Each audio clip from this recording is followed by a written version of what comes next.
दोस्तों iQOO company अपना एक कोई स्मार्ट सीरीज लॉन्च करने जा रहा है इंडिया के अंदर, जो कि है iQOO Z8 सीरीज। अब इस सीरीज के अंदर आपको दो मॉडल देखने को मिल जाएंगे, जो कि एक है iQOO Z8 और दूसरा है iQOO Z8 Pro। बट आज की इस वीडियो में हम बात करेंगे स्पेशली iQOO Z8 के बारे में, और ये फोन दोनों के दोनों एक ही साथ लॉन्च होने वाले हैं। अब अगर हम बात करें इसकी थोड़ी प्रीवियस हिस्ट्री की, तो iQOO Z8 जो है ये सीरीज जो है लॉन्च हो चुकी है चाइना के अंदर। अब उसी से मिलता जुलता यानी कि सारे जो स्पेक्स और फीचर्स हैं वही सेम टू सेम आपको इंडिया के अंदर लॉन्च देखने को मिल जाएगा। अब सबसे पहले अगर हम बात करें इसकी लॉन्च डेट की, कब तक लॉन्च देखने को मिल सकता है हमें इंडिया के अंदर, तो इंडिया के अंदर iQOO Z जो है जनवरी के मंथ में लॉन्च हो जाएगा। अब ये देखने रह गया है कि मतलब कि ये जनवरी के फर्स्ट वीक में लॉन्च होता है या फिर जनवरी के मिड में लॉन्च होता है, बट जनवरी के मंथ में आपको इंडिया के अंदर लॉन्च देखने को मिल जाएगा। अब बात करें इस फोन के अंदर की क्या चीजें देखने को मिल सकती है, बिल्ड क्वालिटी कैसा हो सकता है, डिजाइन वगैरह कैसा, फर्स्ट लुक कैसा देखने को मिल सकता है। जैसा कि आप लोग डिस्प्ले पे देख पा रहे हो, इस टाइप का आपको इसका फर्स्ट लुक देखने को मिल जाता है, जो कि ये सेम टू सेम जो है फोन वही वाला यहाँ पे लॉन्च करने वाले हैं। अब अगर हम बिल्ड क्वालिटी की बात करें, तो इसके बैक में आपको प्लास्टिक की जो है बिल्ड क्वालिटी देखने को मिल जाएगी, यानी कि इसका जो बैक है वो प्लास्टिक का देखने को मिल जाएगा। और फ्रंट की बात कर ले तो फ्रंट में आपको पांडा जो है ग्लास का प्रोटेक्शन देखने को मिल जाएगा। बिल्ड क्वालिटी में मैं कहूंगा कि जिस हिसाब से इसकी प्राइस है उस हिसाब से ठीक है, ऐसा नहीं कि बिल्कुल चीप क्वालिटी का आपको देखने को मिलेगा। तो बिल्ड क्वालिटी और अगर हम बात करें इसके प्राइस के हिसाब से तो आपको ठीक देखने को मिल जाएगा। अब उसी के बाद अगर हम बात करें ना इस फोन के अंदर डिस्प्ले साइज की, तो इस फोन के अंदर देखने को मिल जाएगी 6.64 इंच की फुल HD प्लस डिस्प्ले, जिसका जो रिफ्रेश रेट है वो 120 हर्ट्ज का रिफ्रेश रेट देखने को मिल जाएगा। तो अगर आप लोग कंटेंट कंज्यूम करते हो, ब्राउजिंग वगैरह करते हो या फिर गेमिंग करना चाहते हो, तो उसके लिए जो डिस्प्ले का रिफ्रेश रेट है वो आपको अच्छा देखने को मिल जाएगा। HDR10 का सपोर्ट देखने को मिलेगा, HDR10 प्लस वगैरह का सपोर्ट देखने को नहीं मिलेगा। और उसी के साथ अगर हम बात करें इसके डिस्प्ले के ब्राइटनेस की, तो 650 यानी कि 650 की नीट पीक ब्राइटनेस देखने को मिल जाएगी, जो कि मैं कहूंगा कि इनडोर अगर आप यूज करते हो तब तो ठीक है, इनडोर में आपको कोई भी दिक्कत आने वाली नहीं है, क्योंकि लाइट थोड़ा वैसे भी कम चाहिए होती है। बट अगर आप आउटडोर यानी कि डायरेक्ट सनलाइट के अंदर यूज करते हो, तो इसकी जो डिस्प्ले आपको थोड़ी सी दिक्कत दे सकती है, क्योंकि इसकी जो डिस्प्ले की ब्राइटनेस है वो आपको थोड़ी सी कम देखने को मिलेगी। तो इनडोर में कोई दिक्कत नहीं है, बट आउटडोर में आपको हल्की फुल्की दिक्कत देखने को मिल सकती है। बात करें इसके फोन के अंदर प्रोसेसर की, तो फोन के अंदर देखने को मिल जाएगा MediaTek Dimensity 8200 वाला प्रोसेसर, जो कि 4 नैनोमीटर टेक्नोलॉजी पे बेस्ड है। और इस फोन के अंदर आपको 3G 4G 5G या ये सारे के सारे जो मॉडेम है वो देखने को मिल जाएंगे।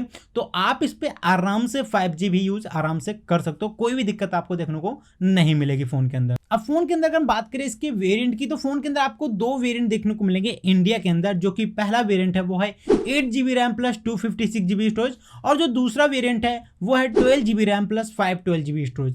तो ये दो स्टोरेज ऑप्शन आपको देखने को मिल जाएंगे इंडिया के अंदर। अगर आप लोगों को नीड होती है तब आप चाहो तो 512GB वाला भी ले सकते हो, और अगर आपको उतनी नीड नहीं है तो 256GB तो मुझे लगता है कि आपके हिसाब से इनफ होगा। बट डिपेंड करता है कि आप कैसे फोन का यूज करते हो, गेम ज्यादा खेलते हो या फिर वीडियो या फोटो वगैरह ज्यादा कैप्चर करते हो, आपको कौन सा स्टोरेज जो है बाय करना चाहिए, आप अपने हिसाब से देख सकते हो। अब बात करें फोन के अंदर हम ऑपरेटिंग सिस्टम की, तो अभी तो बताया जा रहा था कि इसके अंदर हमें Android 13 देखने को मिल सकता है out of the box, but Android 14 launch हो चुका है, तो बहुत ज्यादा चांसेस है कि हमें out of the box Android 14 भी देखने को मिल सकता है इस फोन के अंदर। बट ये चीज मैं आपको फाइनली बता रहा हूं, ये आपको सिर्फ और सिर्फ एक मैं आपको लीक्स के मुताबिक बता रहा हूं।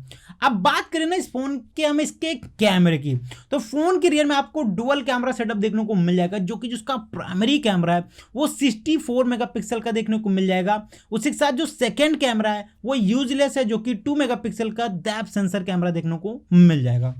वहीं पे फोन के फ्रंट में आपको 16 मेगापिक्सल का सिंगल सेल्फी कैमरा देखने को मिल जाएगा। अब बात करें हम इसके रियर कैमरे से वीडियोग्राफी और फोटोग्राफी की, तो आप 4K में 30 FPS तक वीडियो शूट कर सकते हो इसके रियर कैमरे से। और अगर बात करें फोन के फ्रंट की, तो फोन के फ्रंट में आप 1080 में 30 FPS तक वीडियो शूट कर सकते हो। तो 4K अगर आप चाहते हो तो सिर्फ इसके रियर कैमरे से शूट कर सकते हो, फ्रंट कैमरे से नहीं कर सकते हो। तो हाँ, अगर आप लोग कंटेंट बनाना चाहते हो, यूट्यूब शॉर्ट्स वगैरह या फिर रील्स वगैरह बनाना चाहते हो तो इतना याद रखना कि आप इसके रियर कैमरे से 4K शूट कर सकते हो, फ्रंट कैमरे से नहीं कर सकते हो। तो ये चीज़ आप सोच के चलना कि अगर आपकी मेन प्रायोरिटी जो है फ्रंट और रियर कैमरे से 4K वीडियो है तो ये चीज़ आप इसको स्किप कर सकते हो, इसको स्किप करके आप दूसरे फ़ोन को भी देख सकते हो। अब बात करें इस फोन के अंदर कनेक्टिविटी की, तो फोन के अंदर आपको सारी की सारी कनेक्टिविटी देखने को मिल जाएगी। लाइक अगर मैं बात कर लूँ ब्लूटूथ, वाईफाई, जीपीएस, चार्जिंग के लिए भी टाइप सी का पोर्ट देखने को मिल जाएगा, एनएफसी भी देखने को मिल जाएगा इस फोन के अंदर। सिक्योरिटी, बैटरी और चार्जर की अगर हम बात करें तो इस फोन के अंदर आपको इसके साइड में फिंगरप्रिंट सेंसर देखने को मिल जाएगा। और रही बात अगर बैटरी की, तो बैटरी इसके अंदर आपको 5000 mAh की देखने को मिल जाएगी, जो कि 120 वॉट वायर चार्जर को सपोर्ट करेगी। अब बॉक्स के अंदर चार्जर देखने को मिलेगा या फिर नहीं, इसके बारे में तो अभी कुछ भी फाइनल नहीं बोल सकता मैं, क्योंकि जितनी भी चीजें मैं आपको बता रहा हूं वो जब अनबॉक्स किया जाएगा फोन, यानी कि जब भी फोन लॉन्च हो जाएगा, अनबॉक्स होगा, तब उस टाइम फाइनल पता चलेगा। वैसे ज्यादातर चांस है कि फोन के बॉक्स में आपको 120 वॉट का वायर चार्जर का सपोर्ट देखने को मिल सकता है। तो ये सारे स्पेक्स और फीचर्स है जो कि आपको इस फोन के अंदर देखने को मिल जाएंगे। और जो प्रो वाला है वो थोड़ा एडवांस होगा, हल्का फुल्का इससे। अब बात करें ना इस फोन के प्राइस की कि क्या प्राइस देखने को मिल सकती है इंडिया के अंदर, तो देखो अभी तो कोई भी फाइनली प्राइस सामने निकल के नहीं आई, ना ही ऑफिशियली अनाउंसमेंट हुई है। बट अगर हम माने लीक्स और जो भी लोग एक्सपेक्ट कर रहे हैं कि इस हिसाब से इसकी प्राइस देखने को मिल सकती है, तो वो है बता रहे हैं कि 19 से 25 हजार रुपए के अंदर अंदर ये फोन आपको देखने को मिल जाएगा इंडिया के अंदर। डिपेंड ऑन वेरिएंट कि आप कौन सा वेरिएंट बाय करते हो, उसके हिसाब से इसकी जो प्राइस है आपको देखने को मिल जाएगी। वैसे आप लोग एक्साइटेड हो इस फोन के लिए, बाय करने के लिए एक्साइटेड हो, या फिर आप कोई और फोन कंसीडर करना चाहोगे? आप कोई सा भी फोन बाय करना चाहते हो या फिर किसी भी फोन के बारे में जानना चाहते हो तो प्लीज मुझे कमेंट सेक्शन में बताना, मैं आपकी थोड़ी बहुत हेल्प कर दूंगा, जिससे कि आपको एक अच्छा फोन मिल जाएगा आपके बजट के अंदर। तो ऐसा नहीं कि आप जाओ ऐसे कोई सा भी फोन उठा लो। फोन आजकल अगर आप पैसे स्पेंड करते हो तो थोड़ा सोच समझ के करो, ताकि आपको आगे दिक्कत ना हो और वो फोन थोड़ा लॉन्ग टर्म चल जाए। तो अगर आप लोग कोई सा भी फोन बाय करना चाहते हो तो मुझे प्राइस और वो फोन का मॉडल नंबर जो है कमेंट सेक्शन में बता दो, मैं आपकी जरूर हेल्प करूंगा, क्योंकि मैं हर एक कमेंट के रिप्लाई जरूर करता हूं।